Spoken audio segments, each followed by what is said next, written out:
Good evening, Scotland. Good evening, social media land. I hope you are well. It is Friday the 13th of September 2024. Welcome to Saorsa Live.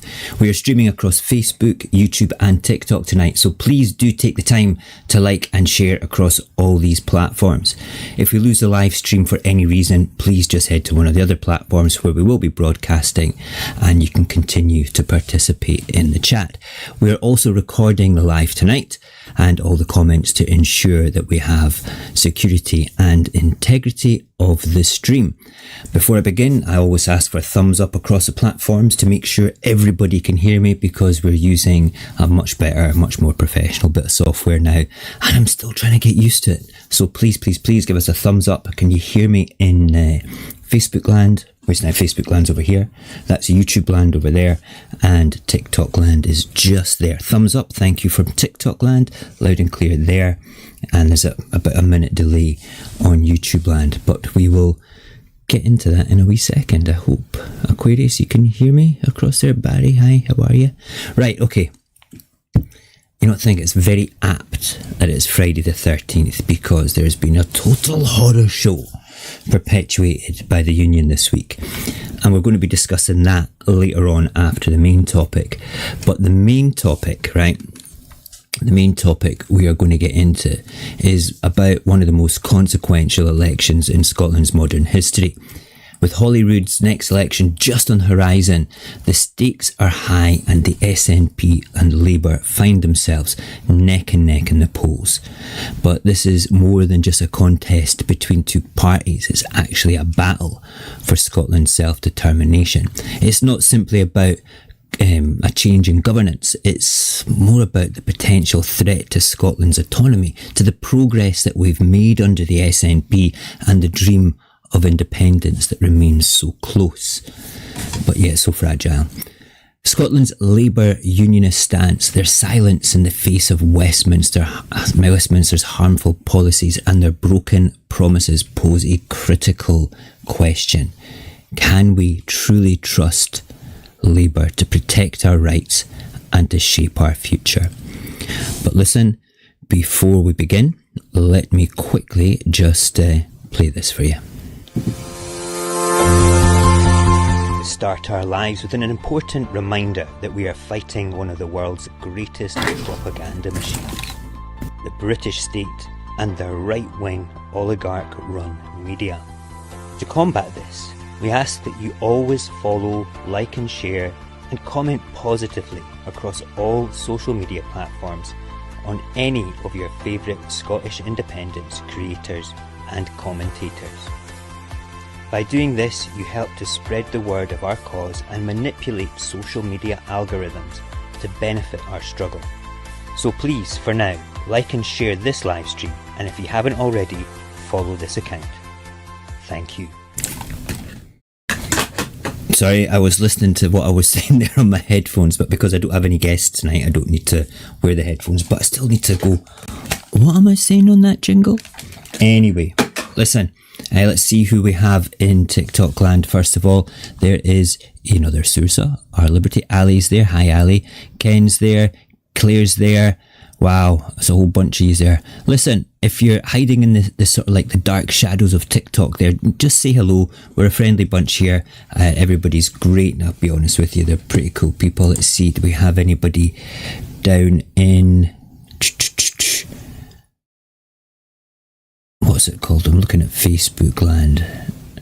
I never seem to get as many people on Facebook. They come and go. But that will change as we progress. Okay, cool. And across in YouTube land, there is Barry and Age of Aquarius as well, and Ken's been in there too. Listen, if you're watching from YouTube, just say hello in the chat. If you can't say hello, it's because you need to be a subscriber to actually say hello, and wait 5 minutes as well before you can comment. But that would be great. So tonight we're going to talk about pretty much Scotland and our election in 2026. We're really going to be doing a massive assassination job on Labour and bringing some home truths about them. We're going to do it over about 3 segments, and then we're going to just have a good chat after each segment. I will ask some questions for you guys to participate in the chat and have a good conversation as well. All right, so let's start with Labour's relationship with Westminster, which is crucial to understanding the party's agenda in Scotland. Anas Sarwar, the leader of Scottish Labour, often claims that he's fighting for Scotland's interests. But is that really true? When you dig deeper, it becomes clear that Sarwar's loyalties lie with UK Labour leadership in London and not with the Scottish people.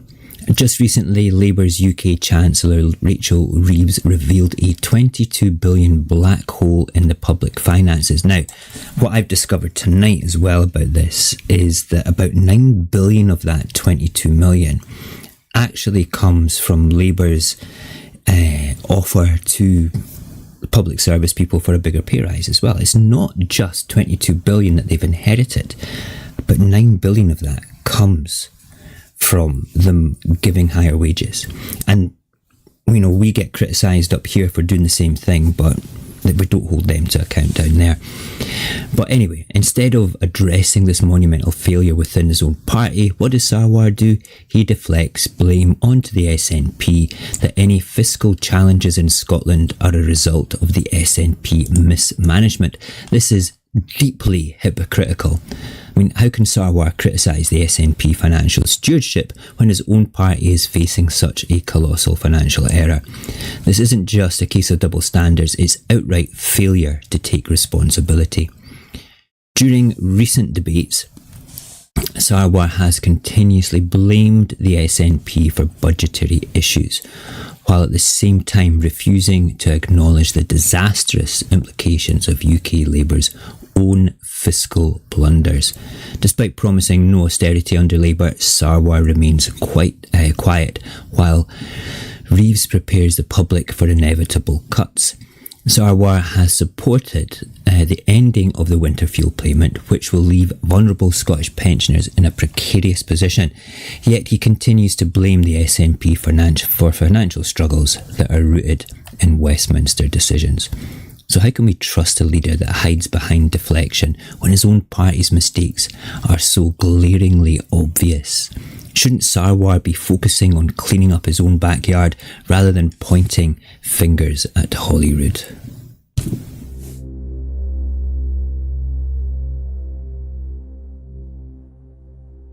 Labour promised us change. They promised to break away from austerity, to stand up for the working class, to protect Scotland from the cuts coming from Westminster. But where are those promises now?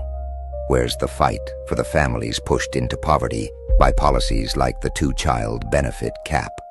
When it mattered most, Labour turned their backs. If Scottish Labour can't speak up for Scotland, who will? And if a party that once championed the people now stays silent, how can we trust them with our future? Maybe it's time to look elsewhere for real leadership. Maybe it's time to ask, who really has Scotland's best interests at heart?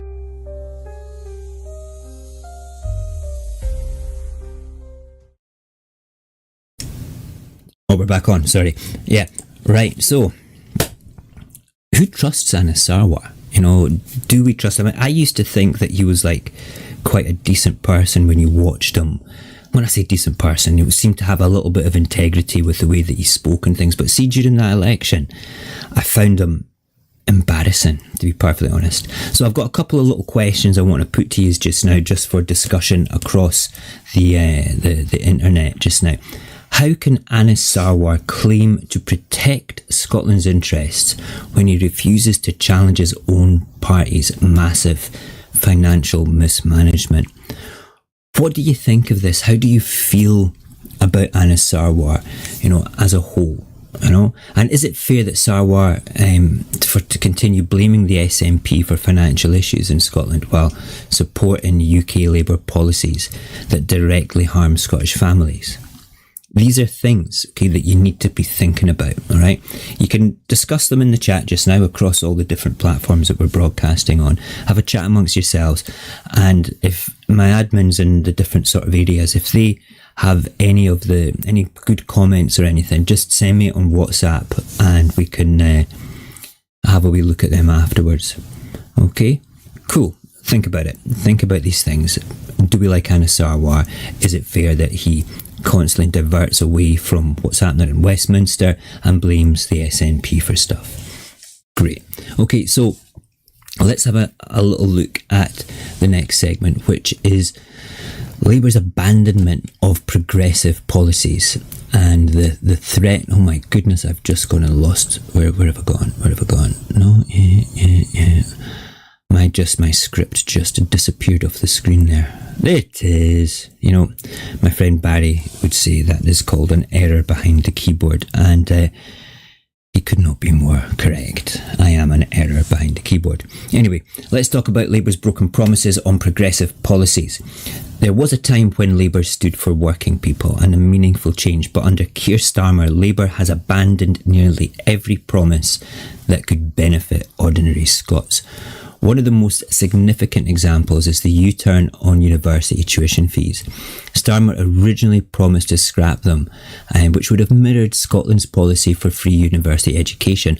But like many of his other progressive promises, this was dropped.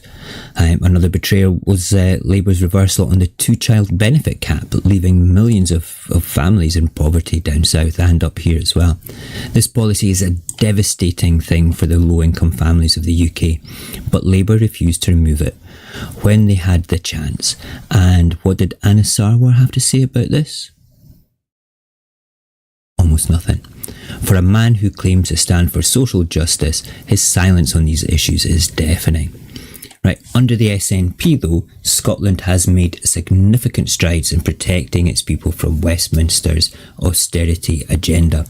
We have our free tuition, we have abolished prescription charges, and we've introduced the Scottish Child Payment. Now, incidentally, the Scottish Child Payment was introduced to fight off Tory austerity, which is now being called Labour austerity, and it's something that we should be aware of, and it is something that I find brilliant, because it kind of, like, if you consider the free prescription fees, the free tuition, those things, like if we can even go into the car parks, hospitals being free and the bridge tolls being free, the Scottish Child Payment, and there's an abundance of other things, and we could maybe talk about them on another live. But these are Scottish values. These are proper Scottish values. So when I see Westminster cuts kind of affecting the budget that we have up here, I feel sometimes that they're doing this on purpose. I feel that by depleting funding down south, you know, and then the Barnett formula kicking in and giving us less per head of population for, say, health or for social welfare, whatever, right? I feel that they don't really care about their own people, and they certainly don't care about the Scottish people as a whole. when you look back on it, Labour's no austerity pledge as well, especially Saorsa's repeated claims that now ring hollow with UK preparing for the cuts. It's hard to imagine how Anna Saorsa would shield Scotland from the economic pain that is sure to follow. And when these cuts come, will Saorsa continue to deflect the blame onto the SNP, as he's done so before with other Westminster-driven policies? We are all familiar how Scotland gets its funding, and I'll quickly run through it, so I'll just touch on it just now, right? Westminster collects the majority of our taxation. It then does a budget for themselves, works out how much they're spending per head of population, sticks that amount through a thing called the Barnett formula. The Barnett formula then calculates how much per head of population with consequentials, because sometimes we get more in other areas and less in others. Okay, for Wales, for Northern Ireland and for Scotland. And we then have to work on that fixed budget. So for instance, last year we sent £84.5 billion down to London, and we got 34, 35 back. And that 34, 35 we got back is our fixed budget. That is what we have to spend on health, education and all the other devolved areas. Now, if for instance, like we've seen so far this year since Labour came in, they've decided that they're going to scrap the winter fuel payment for pensioners. Incidentally, Scotland was going to be taking over most of that, pretty much all of it. We managed it before. We kind of did manage it, but we were taking over it and it was going to be called something different. I can't remember, some pension age fuel something or other, okay? But because there's going to be less money coming in for that in England, the Barnett formula will give less money in Scotland for that as well. I've been called out from people saying that is utter nonsense. It is not utter nonsense. If there's parity and there's like for like, we get like for like. Okay, that's just how it works. That is the Barnett formula. That is the devolution settlement as a whole. And it's pretty friggin' scary. For decades, Westminster has treated Scotland as an afterthought. Promises made, only to be broken. Policies imposed, not for our benefit, but to serve the interests of a system that holds us back. The two-child benefit cap, crushing our most vulnerable. Austerity, slashing our public services, while they sit comfortably in London. We've been told to wait, to compromise, to accept less than we deserve. But how much longer? How many more generations will we let Westminster decide our future? Scotland doesn't need permission to thrive.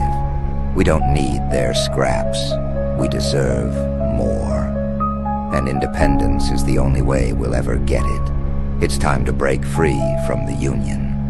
It's time to take back what's ours.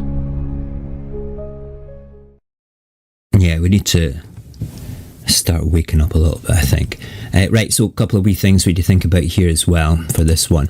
Would a Labour-controlled Holyrood protect Scotland's autonomy? Would they? Nah, I don't think that they would. Or would it bring us closer to Westminster rule? I think it would. I think that is pretty much par for the course. It would bring us closer to Westminster rule. Is Labour really interested in the well-being of Scotland, or are they more focused on maintaining the Union at any cost?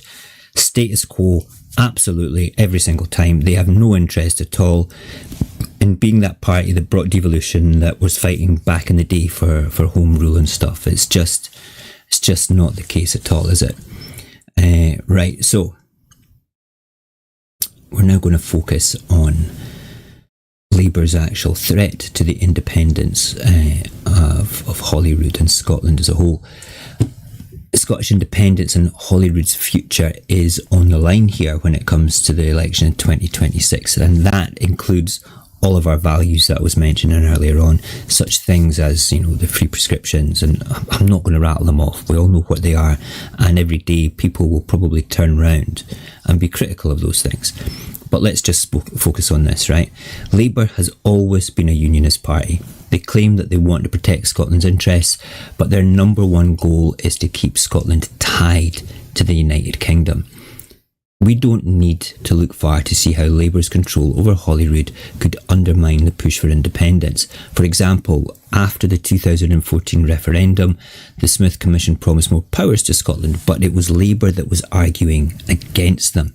They were one of the key parties pushing back against significant devolution. Now, with the UK Internal Market Act, Westminster has the ability to bypass Holyrood entirely.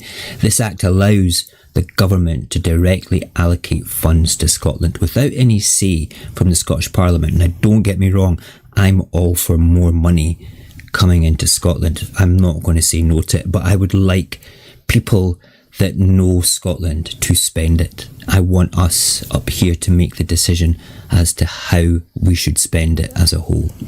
Okay, Anas Sarwar has also made it clear that his priority is to remove the SNP from power, not to advance Scottish interests. So he's more into politics than people. He has repeatedly accused the SNP of financial mismanagement while staying silent on the massive cuts, as we've already discussed, and austerity measures being prepared by UK Labour. There's more cuts to come. There's more financial hardship to come. There's more shock and horror to come. And we're going to talk about that horror story of Friday the 13th stuff after we've gone to our conclusion at the end of this wee chat. If Labour does take control of Holyrood, though, the possibility of another independence referendum fades, and we risk losing the progress we have made in governing ourselves. Scotland's future, especially in renewable energy, social care and other progressive sectors, hinges on us having the power to make our own decisions. Under Labour, that power will erode and our future will once again be dictated by politicians in Westminster.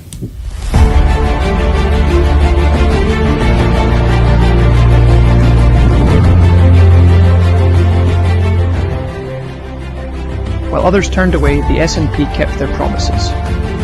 Free tuition for our students, prescription charges abolished, the Scottish child payment lifting children out of poverty. Under their leadership, Scotland is a global leader in renewable energy, pushing toward a sustainable future for all of us. Imagine what more we could achieve if Scotland had full control over its own destiny. If we've come this far with limited powers, what could independence bring? Scotland's potential is limitless, but only if we have the power to shape our own future. Are we ready to take that step forward?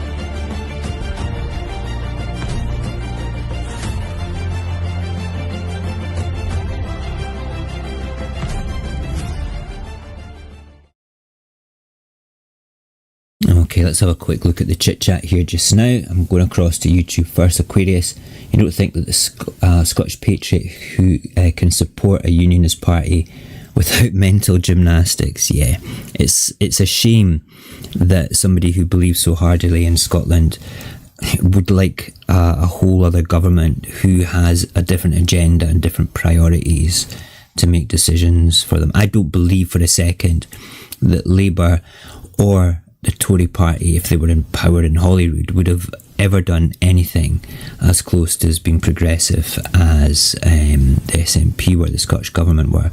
I also feel as well that when you look at that and Labour's history in Holyrood, they didn't spend the whole budget. They sent money back to Westminster. Why would you do that? Would you not want to spend it on your people, even if it was a case of let's do something with the A9 that everybody talks about? Why couldn't they have done that back then, during the A9, with the billions of pounds that they sent, they sent back to Westminster? Right, so what have we learned? What have we talked about today? Labour under Anas Sarwar is not the party that will fight for Scotland's future. They're tied too closely to Westminster, and Sarwar's willingness to deflect blame onto the SNP while ignoring his own party's massive fiscal failures only reinforces this. Labour has abandoned the progressive policies that could help Scotland flourish, and their rise to power would likely mean a return to austerity and certainly slow down any progress towards independence, and probably a lot of reversal of our progressive policies. The next election is going to be a pivotal moment for Scotland. Do we want a future where our decisions are made in Holyrood, or do we want to hand back control to Westminster, where Labour and the Tories alike have shown that they care more about the Union than about the people of Scotland? That's just something that we need to be thinking about. Other things to think about just now as well is how are we going to win against Labour in 2026? What are you going to be doing as a whole for all of this? Are you going to be, fighting for the Union? Are you going to be fighting for Labour? Or do you think that it's going to be worthwhile doing that? Would you not rather have a party that's not linked to London and Westminster, not taking their orders from London and Westminster? Because Labour isn't actually independent from the UK Labour. They don't exist. They are what is called an accounting unit. And you can go to the Electoral Commission's website and you can go and look up Labour as a whole. Click onto their accounting units and you will see Scottish Labour is an accounting unit. It's a bit of paper for the distribution of money. They're also inside if you look on what names UK Labour have, Scottish Labour is one of them. They are not an independent entity. No matter how people believe or feel that they are not. And it's just a fact that that's the case. Now, you only have maybe 3-4 parties in Scotland, all right? One of them significant because they're in the party of government. The next one being the Greens, ALPA, then ISP. These 4 parties have no allegiance to London. They have no allegiance to Westminster or the Union. Okay, these are Scottish parties. And the way that I feel about this, right, and people can be critical of me on left, right and centre, we have placed, by not understanding how our voting system works, we have placed people that are loyal to London in our parliament. This is probably the most important thing for people that believe in independence should be thinking about right now and should be talking about right now. It's not about SNP 1, ALPA 2. It's not about SNP 1 and 2. It's about, would you not rather see on the other side, on the opposition benches, would you not rather see pro-independence, pro-Scottish parties to debate against rather than Westminster parties? Do you not think that would be better? Even if it was an SNP minority government and you had like the Greens and ALPA and ISP that we used our second vote for, to have the SNP debate with their policies, to work with, I think that we would have a far better government by having these parties in opposition. I think that it's really, really important.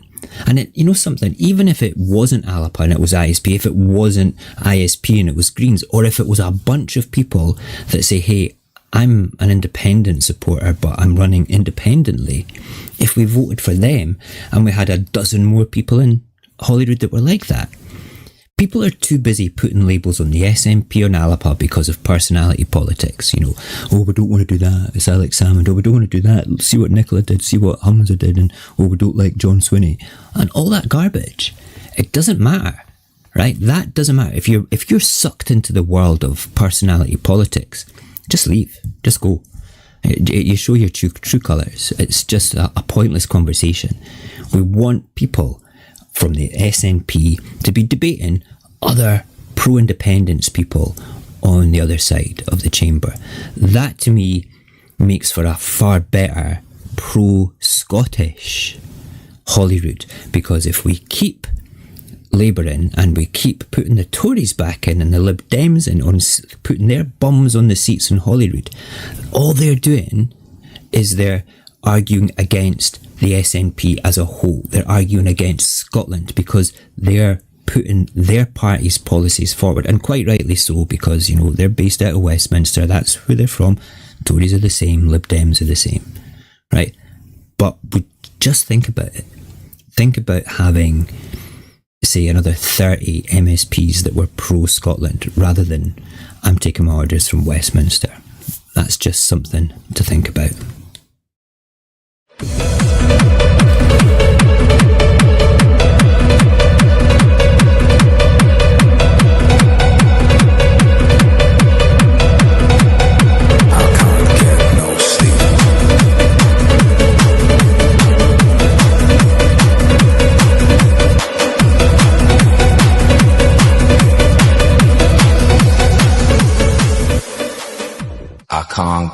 no sleep. Yeah, we have late night lives for independence insomniacs, and then usually we jump onto our Discord and have cheese on toast, which I'm going to make after this because I'm going to be naughty. I'm not supposed to eat bread, but I'm going to have some cheese on toast. Everybody's asleep apart from my daughter. Am I allowed cheese on toast? She's got her headphones on, she can't hear me. Alia, am I allowed cheese on toast after this live? I mean, it's your choice. That's my choice. That's not what I wanted to hear. How about a protein yogurt? A protein yogurt. Okay. You can have. Or, but the thing is, when was the last time you had cheese and toast? Yeah, this is true. Right, okay. When was the last time you had cheese and toast? Oh God, about 3 months ago. Okay, then have cheese and I'm glad, yes, I'm like cheese and toast. Right, anyway, let's have a quick round robin of the different chats. We're going to start in Facebook. Is anybody watching me in Facebook? Am I actually looking at this right? Okay, is there comments there? No. Facebook is, I think what we need to do, we need to start doing a lot more stuff on Facebook, because I usually just sit on TikTok, you know that.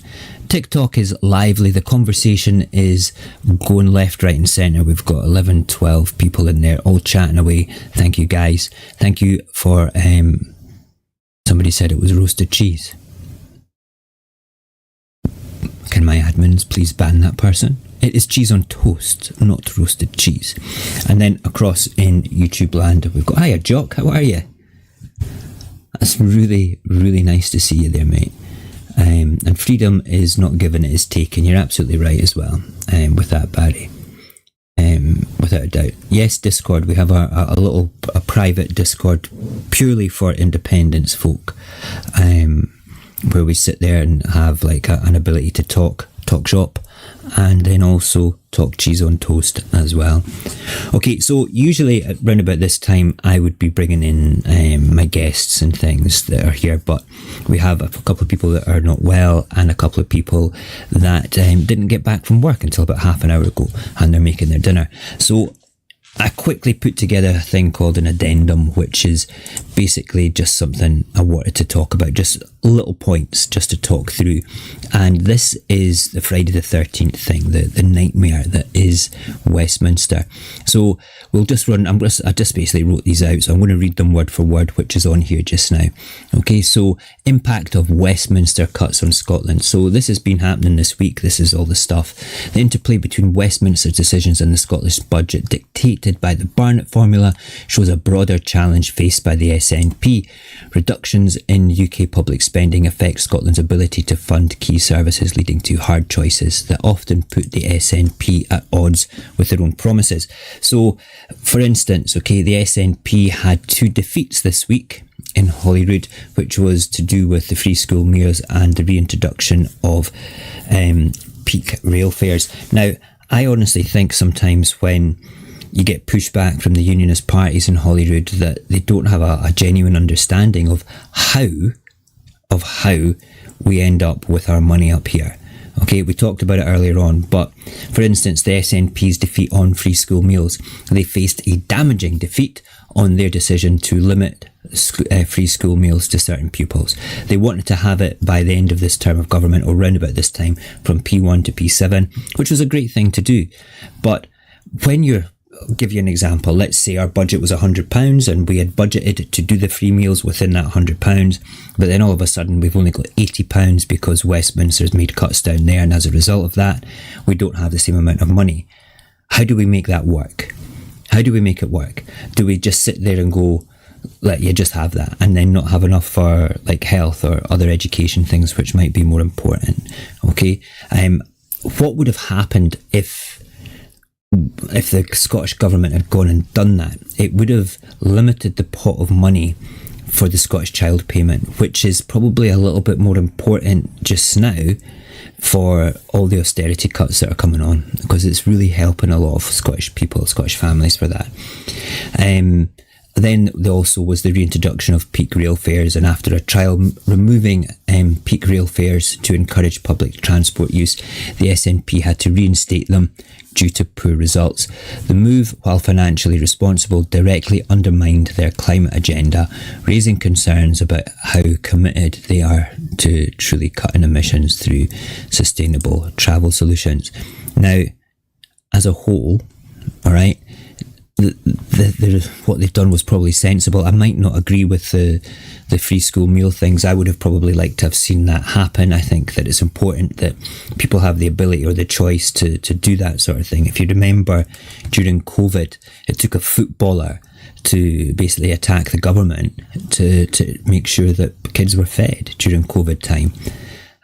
Sometimes families rely on one good free school meal a day for their kids, but that's the world we live in, and that world truly sucks. I mean, it truly sucks, simply because why do we have to live like that? Is it because Scotland doesn't have enough money? No, we've got plenty of money. We just give it all to Westminster, the majority of it, and we get less than half back. And then they take out loans and spend more money on us, and then say it's our deficit, even though we can't borrow money.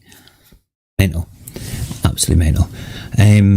You've also got Wes Streeton, this is another nightmare thing, Wes Streeton and Alan Milburn's NHS reform collaboration, and we're going to talk about the NHS with Keir Starmer in a second.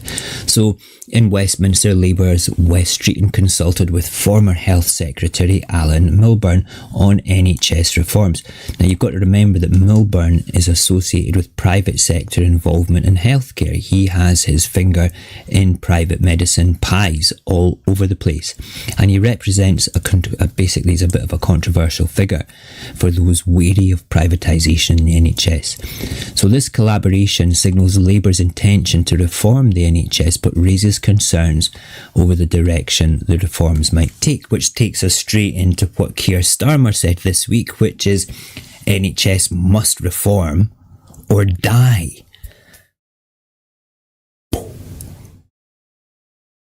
That set my mind on fire when I read that yesterday morning. So Starmer's stark message that the NHS must reform or die underscores what we've just said, and also the scale of the challenges facing the health service.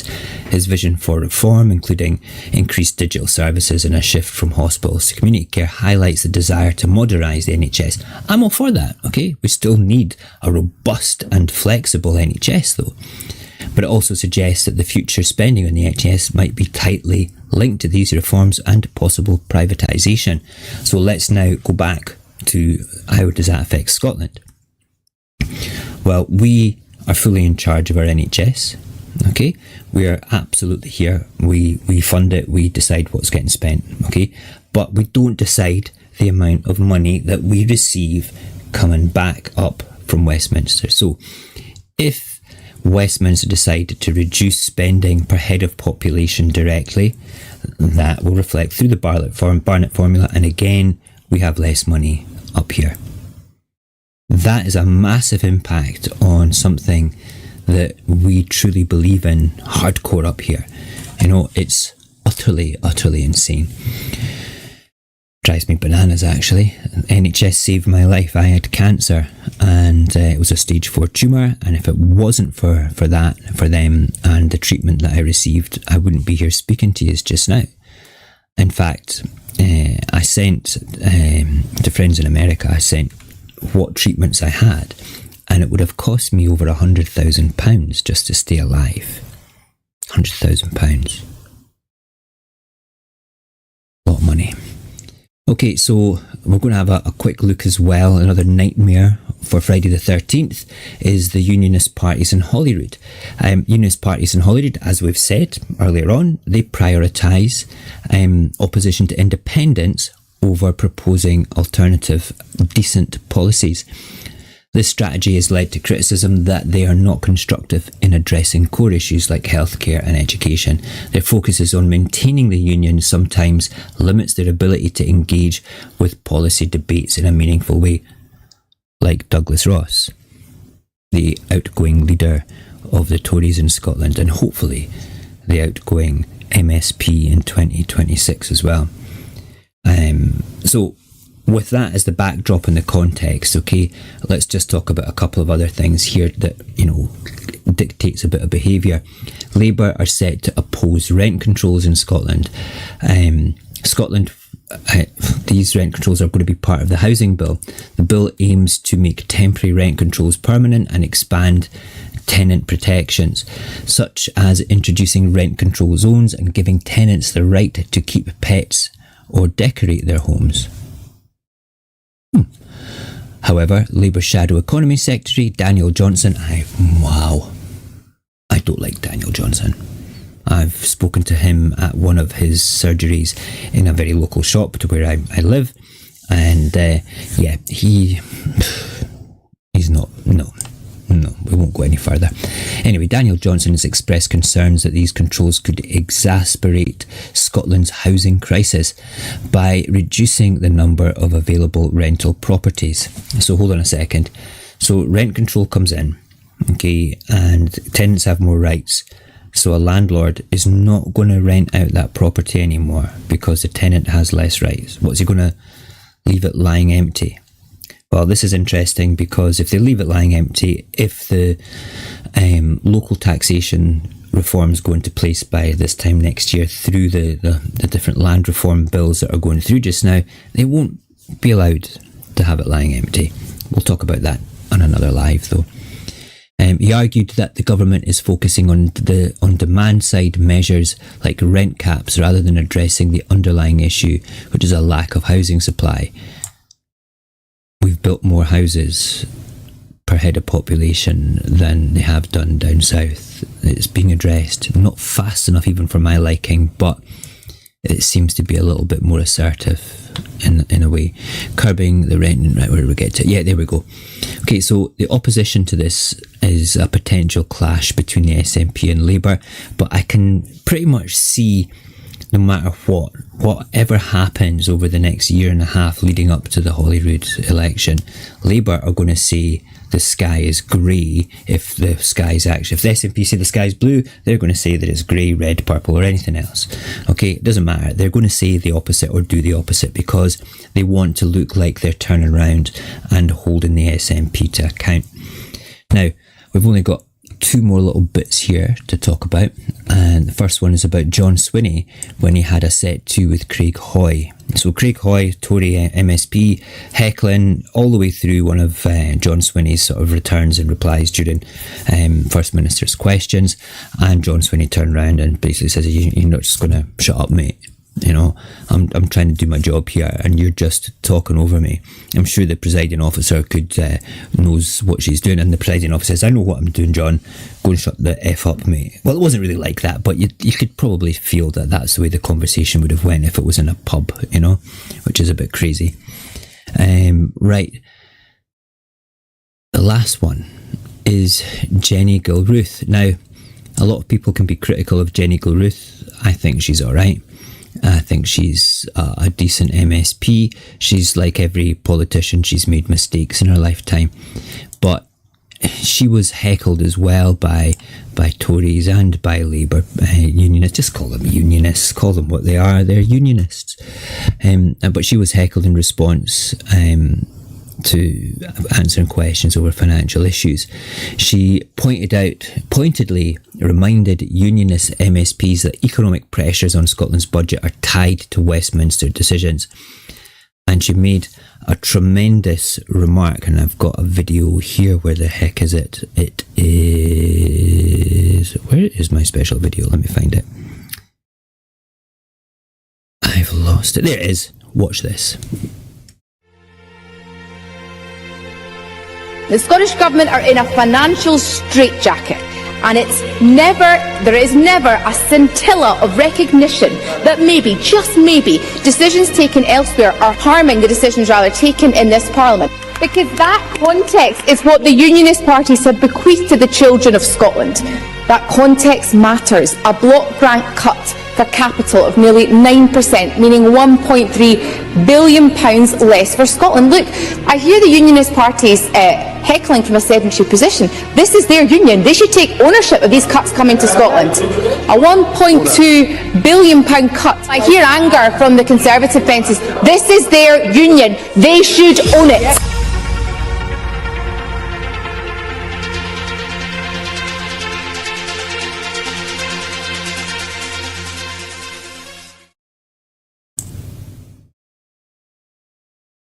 This is their union.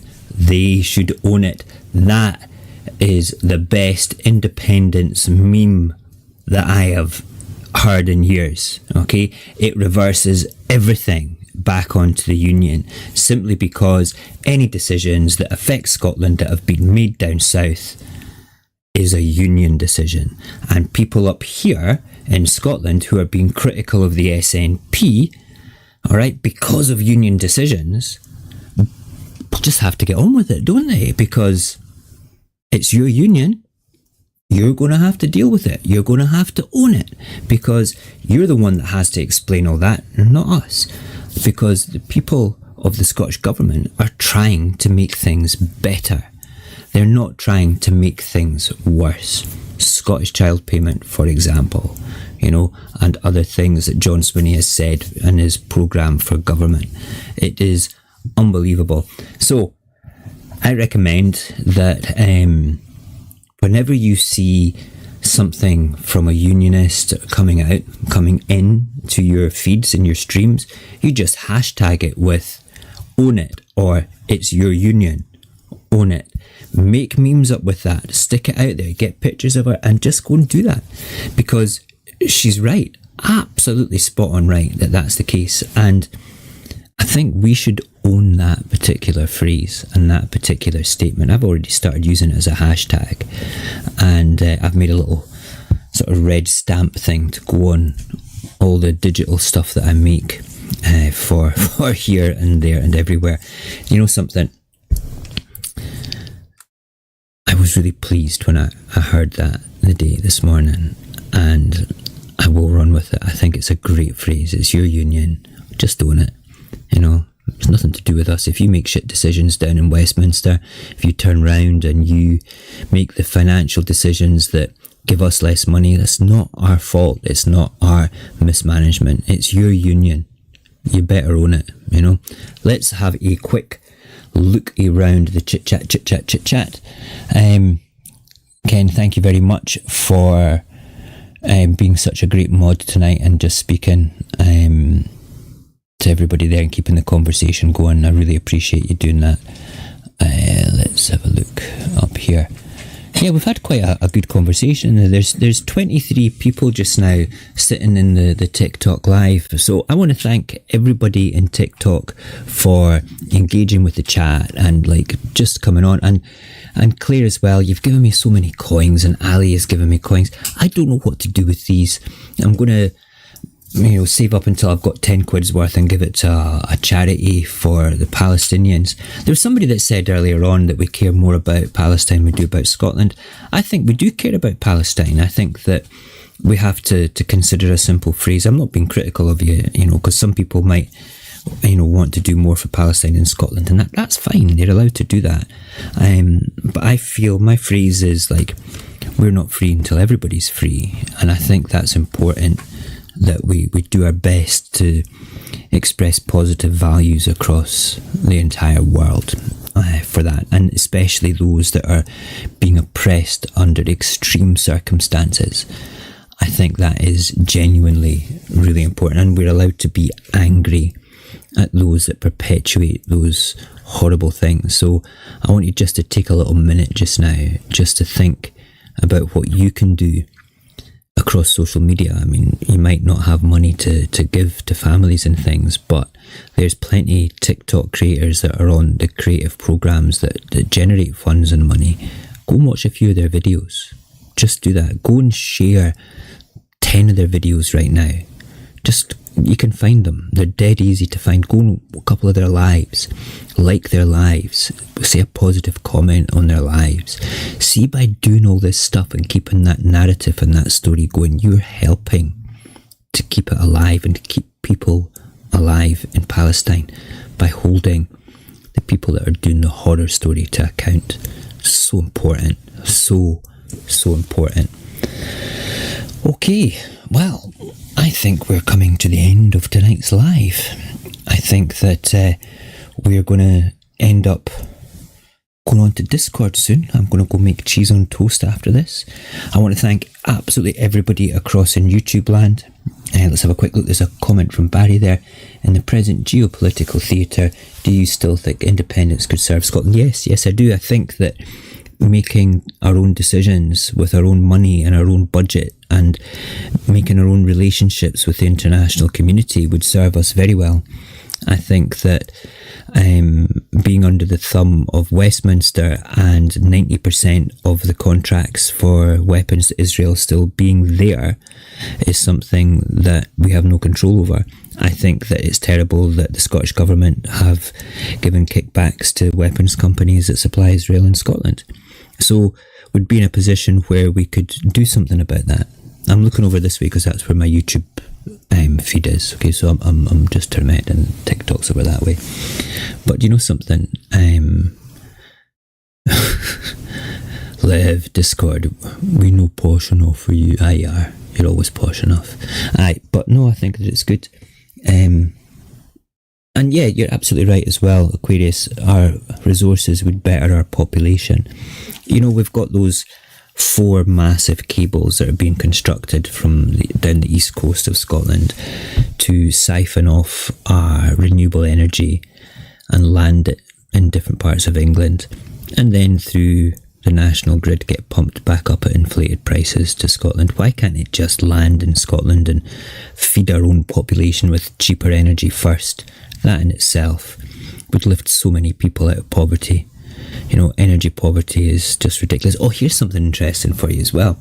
You might want to go and Google this. Okay, in the Republic of Ireland, they're going to be giving all of their pensioners and some people who are not pensioners €1,000 for a winter fuel payment. Pretty good, eh? Thank you for that, Ireland. Very good. We're going to call it a night. And if anybody is wanting to jump onto Discord, jump onto Discord. If anybody here is a sincere, hardcore independence activist and wants to chat about coming onto Discord sometime, send me a DM through either YouTube or, well, you can't do it through YouTube. Do it through the Facebook page. That's just go and Google Saorsa and you'll see the unicorn as the symbol. Or you can DM me here on, what's it called?